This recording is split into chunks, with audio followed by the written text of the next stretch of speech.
काशान से इस्फहान जाते हुए रास्ते में ये पहाड़ी सिलसिला आता है नट्स। आपने देखा होगा इनकी एक नेबर साइट है नट्स नट्स। और वो आपने देखा होगा जब इसराइल और ईरान की जंग चल रही थी उस दरमियान बार बार नट्स का जिक्र होता था। नट्स ये उसके बिल्कुल करीब है ये पहाड़ी सिलसिला।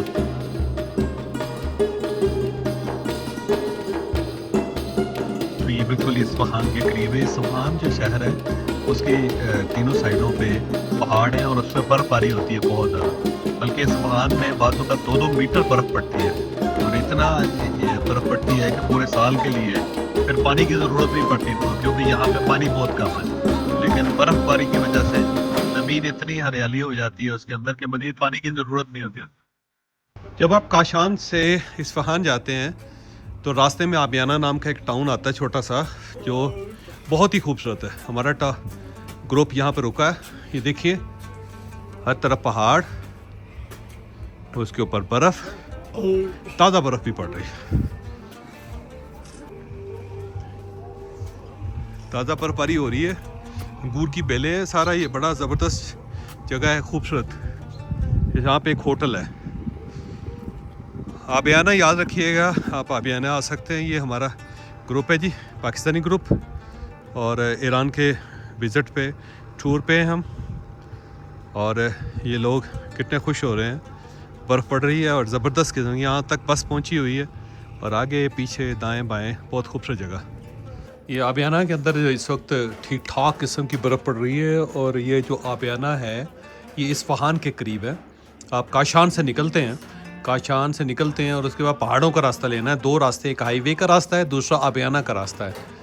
तो आबियाना क्योंकि एक बड़ा खूबसूरत टाउन है यहाँ ईरान का, और उसे देखने के लिए बड़ी दूर से लोग आते हैं। तो मैं आज आपको दिखाऊंगा भी डेफिनेटली। तो रास्ते में पहाड़ के ऊपर एक छोटा सा ये गांव है, ये भी आबियाना का हिस्सा है। तो इस साइड पे एक होटल और रेस्टोरेंट है, वहाँ पर हम खाना खाने के लिए रुके हुए हैं।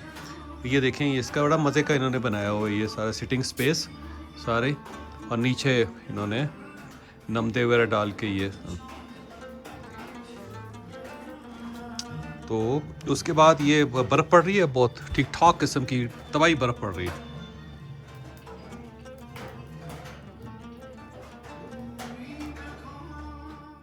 इस्फहान का जो नक्शे जहान है वो मेन उसका स्क्वायर है, और उस स्क्वायर की एक साइड पे ये मस्जिद है। यूनेस्को हेरिटेज इसको डिक्लेयर किया गया, और ये मस्जिद जो है इसको शाह मस्जिद कहते हैं। और ये अल्हम्दुलिल्लाह बहुत ही खूबसूरत है, बेइंतहा खूबसूरत मस्जिद है।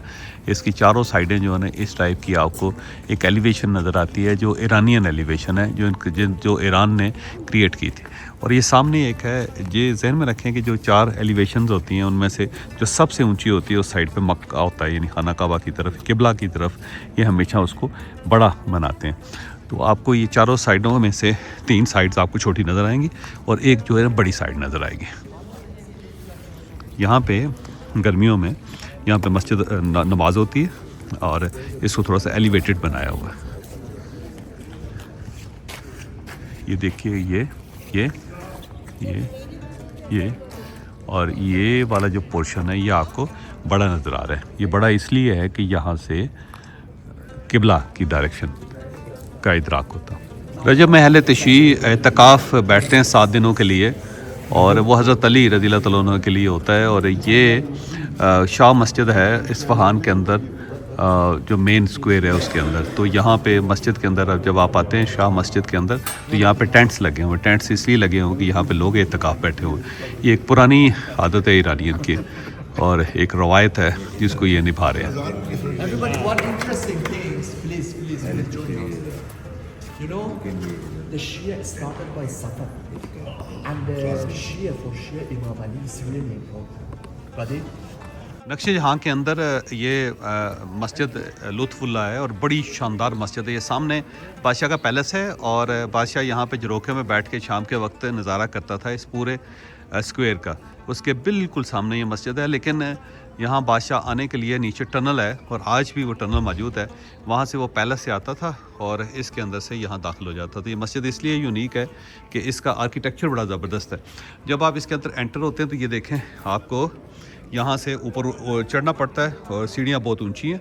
और उसके बाद जब आप यहाँ आते हैं तो आगे जाके फिर ये डिग्री तब्दील होता है। ये देखिएगा, ये 45 डिग्री में आप यूँ मुड़ते हैं, जबकि हर मस्जिद जो होती है वो सामने सीधी होती है। तो इसका कमाल ये है कि जब आप इसके अंदर आएंगे तो आपको 45 डिग्री पे मुड़ना पड़ेगा। और इतनी खूबसूरत मस्जिद, और ये वाहिद मस्जिद है दुनिया में बल्कि जिसका मीनार नहीं है, सिर्फ इसका गुंबद है। और गुंबद बादशाह ने अपने लिए बनवाया था और बहुत ही खूबसूरत गुंबद है। उसके अंदर कुछ चीज़ें हैं जो मैं आपको बताता हूँ। ये देखें, लाइट का बंदोबस्त किया गया है, हवा का, लाइट का। बाहर से रोशनी भी आती है और हवा भी आती है। ये अब देखें, उसके बाद जब आप इधर आएँ, ये मुड़ने के बाद फिर ये अंदर, यानी आप समझे जैसे पैलेस होता है। तो जब आप मुड़ते हैं तो फिर मस्जिद जो हो गया, फिर आपको राइट साइड पे आना पड़ेगा। तो ये पूरा एक सिस्टम बनाया है इतना खूबसूरत, इसको ज़रा खूबसूरत और मिस्ट्री क्रिएट करने की। अब ये देखिएगा, ये फ्रंट पे भी हो सकता था, लेकिन बादशाह सलामत ने पहले लोगों को मोड़ा और मोड़ने के बाद फिर ला के फिर सीधा किया इसको।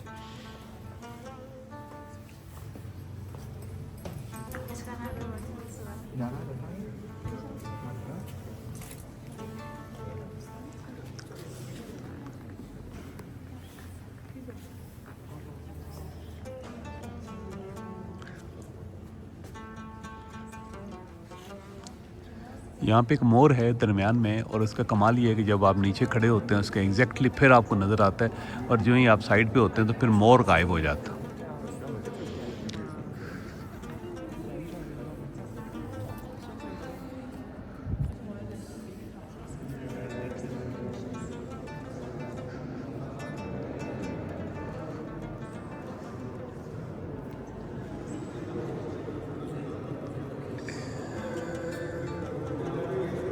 सारी साइडों से रोशनी, और इस तरह रोशनदान बनाए गए हैं कि हर मौसम में दिन के वक्त जो सूरज की डायरेक्शन तब्दील होती रहती है तो उसके मुताबिक लाइट्स आती रहती है। सुबह के वक्त मशरक़ की तरफ से रोशनी आती है और फिर असर के बाद मगरिब की तरफ से रोशनी आना शुरू हो जाती है। दूसरा ये अंदर से हवा का बंदोबस्त भी किया गया ताकि कोई हवा कम नहीं होनी चाहिए। और ये बादशाह ने अपने लिए बनवाई थी, बादशाह की मस्जिद है।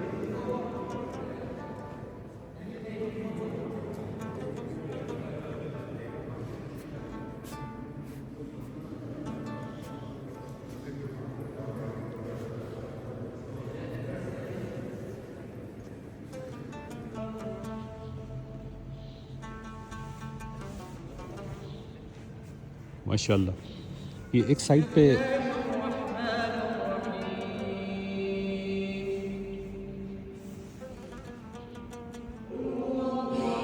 ये इकोसिस्टम है इसका कि जब आप एक कोने में खड़े होकर आज़ान देते हैं या आप कुरान मजीद की तिलावत करते हैं तो पूरी मस्जिद के अंदर गूंजती है। तो एक नेचुरल लाउड स्पीकर सिस्टम है ये एको सिस्टम। अब यहाँ से देखें, कोने में खड़ा होकर एक एक लफ्ज़ समझ आ रहा है।